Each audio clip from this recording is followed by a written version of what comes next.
Thank you, everyone. You've heard a lot of talks about learning and development today. Thank you, Nelson, for letting me know that this was a talk about learning and development. In advance, he did not. So this will not be a talk about learning and development. This will instead be a talk about people debt. And what, might you ask, is people debt? Now, I will come on to that very shortly. And in fact, this whole presentation will be over pretty shortly. But who am I and why do I care so much?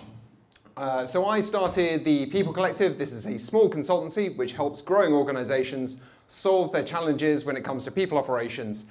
In short, we help companies get the most out of the people that they have within their organizations, and we help those people get the most out of themselves. So I guess it is a little bit about learning.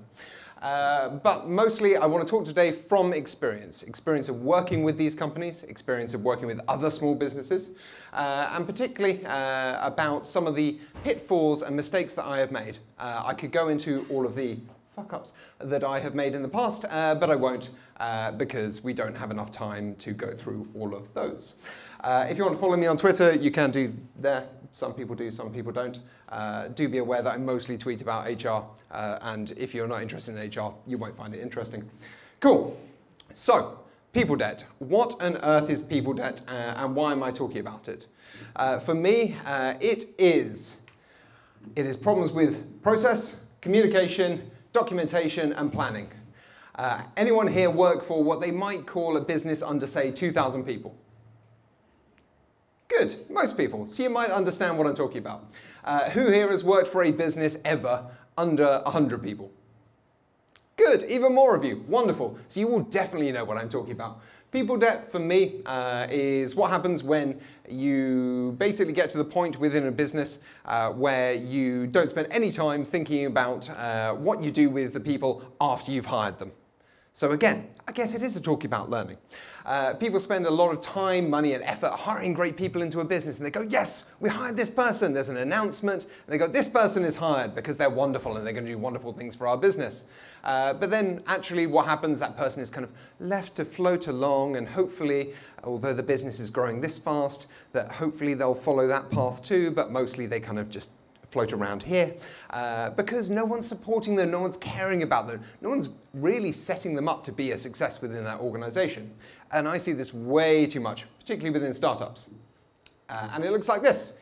It looks like organization by default, not organization by design. People just let their organizations grow. They're like, yes, I'm growing. VCs have given me money. Therefore, I will grow. And that's great because growth is everything. But it's not. Actually, you need to design, you need to think, you need to actually be mindful and thoughtful about how you grow a business, about what people you want, about what skills, what behaviors, what attitudes are important in order to grow your teams really, really successfully. But most companies don't do that, do they? Because they go, well, the VC set us a milestone. We must hit X million in ARR by this point. And therefore, growth is everything. So that's where we got to. Which is unfortunate because people don't care about the people in growing businesses as much as they should do. So, how did we get here? And yes, every slide on this slideshow will include Kanye West.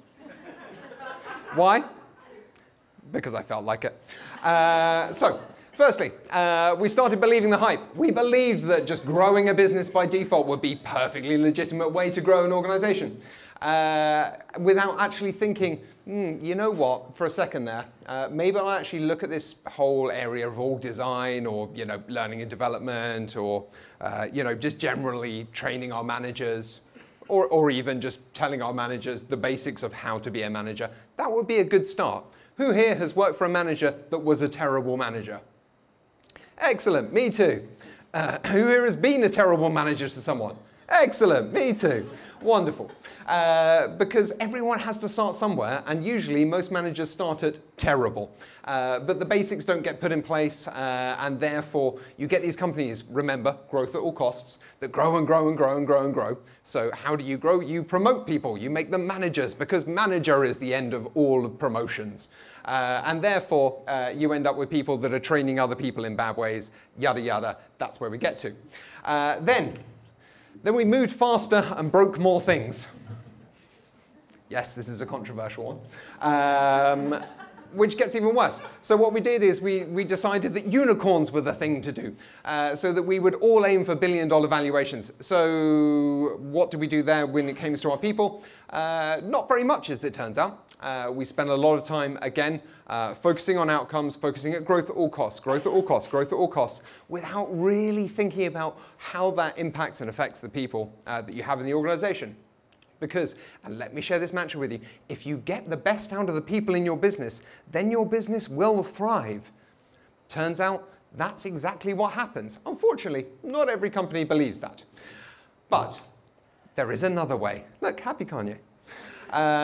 What about designing a business that you actually want to work for? And I haven't heard from the speaker from Peakon tonight. I used to work for Peakon too. Peakon had this idea. The founders, and I really loved this. The founders of that business were designing a business that they would actually want to work for at any level. And they're like, we care about not just being CEO, not VP, not director, not manager, not senior, not mid-level, oh, God knows at this point, mid-level, not junior, not intern. We really care about the first person on the floor, what their experience is within that business, and we want to make it a great place to work. A place that we would all want to work if we were employed by this organization. And I think that's really something that don't see a lot of founders put that time into. And I would like to see more founders do it. I think it's incredibly important. So, it's one where you're a little bit more careful about the way that you think about the business. But how do you actually get that done? Because this is all very nice and theoretical in terms of like, yeah, great, but actually, what does that mean in terms of a business that you want to work for? So, I've got some tips from my experience. 1, start early. Early, Kanye. Look at that. What an image, right? 1, start very, very early. Most companies start way too late, and this is why I call it people debt. Having been hired as a head of people into a company at 100 people, hired the same thing at 180 people, it's bloody impossible to kind of roll back all of the bad process, bad communication, entitlement, pain, issues that you face within a business when you're 180 people. If they'd have just fixed those problems at 20 people, then you wouldn't have the problems at 180 people. And you could actually, come into a business at 180 people and do a good job and actually move things forward, move the needle. But you can't. You have to spend 5 months, 6 months, a year kind of digging through, trudging through the sludge, as I used to call it. Harsh, but fair. So start early. Second one, done is better than perfect. As some of the people here alluded to when speaking about learning, it's not kind of what you're showing to people, it's just how are they actually going to put this into practice? Get people to put things into practice. Make small changes. If you're thinking about designing a performance management program, don't just go and read about what McKinsey did for 200,000 people businesses. Go and just work out what the key metrics are when it comes to performance for your business. Your tiny little business of 20 people, very different from what McKinsey deals with. Also, top tip, if your founder comes to you and says, I read a Business Insider article which says that Google does X, run away, and run away. Because you will never reach what Google does unless you have as much money as Google. And I'm guessing here, apart from some people from Revolut, maybe one day, they're getting there. They're trying, right? Hey, that's a nice thing. I'm nice to Revolut. Unless you get to that point, you're never going to have as much money as Google, therefore you can't do these things. So start small, start early. The next thing, build for the right stage. What's really, really, really, really important at 4 people is definitely still not important at 100 people. And make sure that you focus and adapt and build with that growth. So start early, make sure that you build on what you've started with, and then just expand from there. There's no need to kind of do the heavyweight process early doors. Next, this is one for the founders in the room. Show more humility. Actually admit when there are problems, admit when things are wrong. The best people I've worked with go, Matt, I literally have no idea how to fix anything when it comes to people. I am useless at doing people stuff. Please help me with people stuff. Great, wonderful. At least you've admitted, like a 12-step program, the first step is admitting that you've got a problem. And the best founders admit that they've got a problem, as do the best managers. It happens at all levels. And I'd like to see people show more humility. And you can solve people debt by seeing that humility. Next one, just communicate, like at all. Not even more clearly. I don't even know why I wrote more clearly. Just communicate at all. Just say anything to people, but do it regularly, do it consistently, do it fairly, and make sure that people understand what the outcomes are, what the parameters are, and we'll talk about that now, because parameters over process. People love a bit of process, particularly as the business grows. They're like, I'm here and I'm going to put some process in. I'm going to do a performance management process. Or I'm going to do a learning and development process. And people get a bit bogged down with that idea of process. Just set people the clear parameters. This is bad, this is good. Do something in between that doesn't cause me to go, this is bad, and we'll be okay.